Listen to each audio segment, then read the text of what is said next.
This is Christian Gomez with the New American Magazine, and today's top headline is entitled, Exposed, Fake News Ignores Video of Drunk Naked Bernie Sanders Singing with Soviet Comrades. Today with us, we have the author of this article, William F. Jasper. We're glad to have you on the program today, Bill. Thank you, Christian. Pleasure being here. So it sounds like Bernie got his groove back in the USSR in 1988. Tell us about this and why the media is not talking about this, yet they love to talk about supposed Russian collusion when it comes to President Trump. For more than 2 years now, CNN, ABC, CBS, ABC, the whole fake news media complex have been obsessed with Russia collusion. I mean, the media folks that for decades have looked the other way at all kinds of communist collusion here in the United States and communist conspiracy, have been obsessed with President Trump. And they have based this upon largely, as you recall undoubtedly, the supposed Steele document, which was really the only collusion that we have had so far with Russia, because presidential candidate Hillary Clinton and the DNC paid to have this dossier put together in Russia with Russian informants and presumably with the Russian intelligence service.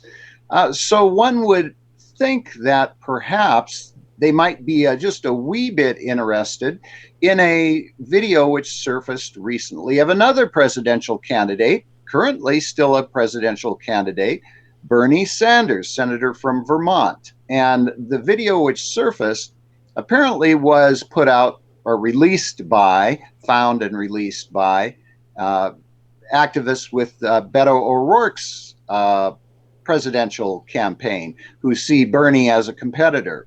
And so this video came out. We've embedded it in our article. It's a video of Bernie Sanders and his then new wife, Jane, on their honeymoon in the Soviet Union in 1988. This should be of interest. The most prurient thing that came out in our and was reflected in our title was that it appeared that Bernie and others with his contingent there in Russia were drunk and naked, or at least partially naked, in Russia, singing songs and touring around the Soviet Union. And as we explain in the video, in the article, it's unclear from the video whether he and the others are naked or whether they are wearing briefs, underwear, swim trunks, gym shorts, whatever. But they are in a state of semi-undress. Perhaps they were at a beach or in a hot tub or playing strip poker or getting ready for an orgy. We don't know. I did reach out to Senator Sanders' office. I did have some questions for him about his 1988 honeymoon in the Soviet Union. They have not responded as yet. But there are quite a few very important questions that come to mind here. This was 1988. This is 1988, remember. The Cold War is still going on. The Berlin Wall is still standing. Reagan is in the White House. The Gorbachev is in the Kremlin at the time. And they are still operating the Gulag Archipelago with untold hundreds of thousands or millions still imprisoned there in these slave labor death camps. They are still occupying Afghanistan. They're still supporting terror all over the world. And Bernie Sanders is there in Yaroslavl. And the excuse given by the apologists in the pro-Sanders media is that, well, he was the mayor of Burlington, Vermont, and he was just over there on official business. He was there for their sister city celebration. Well, what they don't mention in any of these apologetics for Bernie Sanders is that he was then the mayor of Burlington, Vermont, and he and his comrades on the city council, who were close buddies with the Sandinistas in Nicaragua and with Fidel Castro, they had put together this sister city program with the Soviet Union specifically to promote this peace propaganda that Gorbachev and the Soviet KGB were putting on all around the world. And so this is really an example of the double standard which we see, which is so screamingly obvious in the media, and which it comes as no surprise to those of us who've been witnessing it for decades. But the real story here is why hasn't the media, not just why didn't they initially, but why have they still now? They've had over a week to view this video, to ask Senator Sanders about more details, not only about this, but about his visits also to Fidel Castro's communist paradise in Cuba, to the communist paradise in Nicaragua, where he met with Daniel Ortega and developed very close friendships with them. We also have a link to a video there for his interview after he came back from Nicaragua.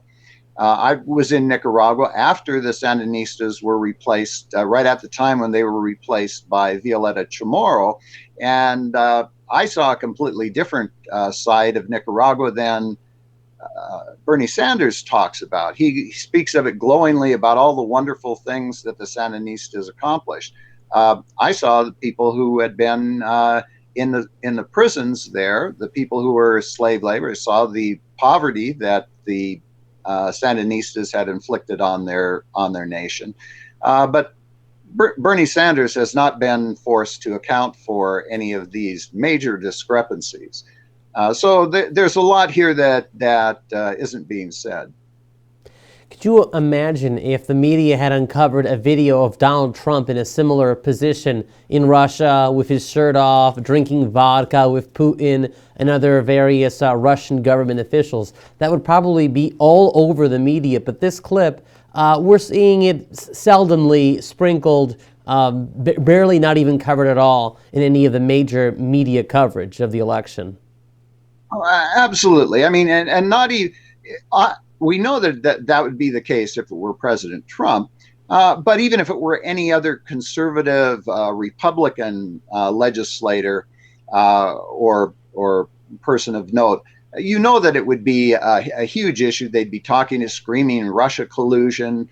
But you know, this was happening at a time when it was standard practice, as it still is today under Putin, for the KGB to compromise foreign visitors with sex, or drugs, alcohol, bribes. And so we've seen with President Trump that we have people like Maxine Waters and Bernie Sanders and others who have been to all these communist countries and have been compromised over and over again. They're the ones accusing him. We still have not seen anything from the Mueller probe that shows anything regarding Russian collusion with the Trump administration. The CNN and the anti-Trump media will constantly parade that, say, look, he's had umpteen Russians indicted. They've indicted 13 Russians. That's a throwaway. They know these are Russians that are never going to come over here, never stand trial, will never be brought over here.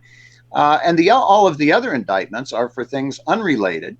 These are so-called process crimes. And so, yes, we have a terrible fake news media double standard here. Another very recent thing which plays into this, Dianne Feinstein. She has been the leader in the Senate in pushing for this investigation and accusing Trump of collusion. What happened last year with the revelation that Russell Lowe, a Chinese man on her staff for over 20 years, was a long time, during that whole time, an agent for Communist China? What happened there? The FBI just let him go, and he went over to China, and he's doing propaganda for them now. So this was very important because Dianne Feinstein was what? She was chairman of the Senate Intelligence Committee. Not only that, she is a member of the Gang of Eight, and as such, the Gang of Eight are those 8 members of the House and Senate, Republican and Democrat, who have access to top secret information. She had a man on her staff who was a communist Chinese agent for decades, and no media outrage over this, no demand for investigation, no demand for bringing her up and have her investigated, have her That's right. interrogated. We probably won't be seeing the FBI raid her home or Bernie Sanders' home or even the home of President Obama over his hot mic incidents with Russian President Medvedev in South Korea back in 2012.